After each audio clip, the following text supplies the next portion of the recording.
ကဲဒီဗီဒီယိုလေးမှာတော့နာမည်ကြီးလူကြိုက်များတဲ့စကင်တွေပါဝင်လာတဲ့ Fanny Legend Event မှာ point 600တန်း Covenant Stan Atomic Sparkle နဲ့ Lucky Box တွေတဲ့တကောင်ကိုအသက်သာဆုံးဖောက်နိုင်မဲ့နီးလန်းကိုပြပြပေးသွားမှာပါပထမဆုံးအနေနဲ့မက်လ8ရက်နေ့မှာ1 weekly bet ဒါမှမဟုတ် Diamond 100ဖြစ်ရပါမယ်အဲ့နောက်ဒီ event လေးမှာ free token တကတ်သွားယူပြီးဒီ event လေးမှာ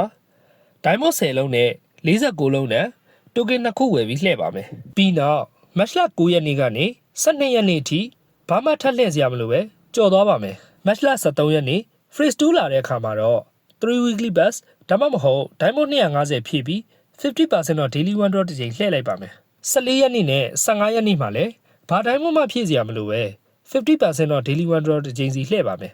16ရက်နေ့ကိုကြော်သွားပြီး18ရက်နေ့ရောက်တဲ့အခါမှာတော့ promo diamond တွေလည်းသုံးလို့ရပြီမို့ promo diamond နဲ့ diamond ပေါင်းပြီး73ချိန်လှည့်ပါမယ်ပြီးနောက် 50% တော့ daily one draw ချိန်လှည့်လိုက်တဲ့အခါ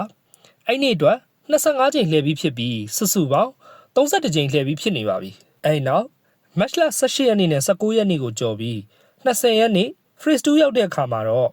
3 weekly bets ဒါမှမဟုတ် diamond 250ဖြည့်ပါမယ်ပြီးနောက် 50% တော့ daily one draw တစ်ချိန်လှည့်ပါမယ်အဲ့လိုနဲ့21ရက်22ရက်23ရက်ဆိုပြီး3ရက်ဆက်တိုင်း 50% တော့ daily one draw တစ်ချိန်စီလှည့်လိုက်ပါမယ် match လ24ရက်နေ့ 50% တော့ daily one draw လှည့်လိုက်တဲ့အခါ diamond 250လဲသုံးပြီးဖြစ်သွားပြီမို့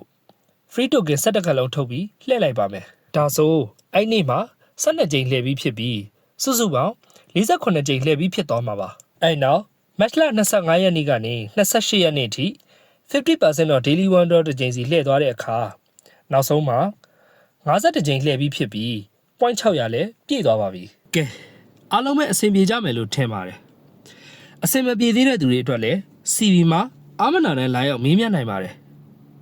ဒါဆိုကိုလိုချင်တဲ့စကင်တစ်ကောင်ကိုအချိန်နည်းနည်းနဲ့မြန်မြန်ရကြပါစေလို့ဆုတောင်းပေးရင်နောက်ဗီဒီယိုလေးမှာပြန်တွေ့ကြမယ်နော်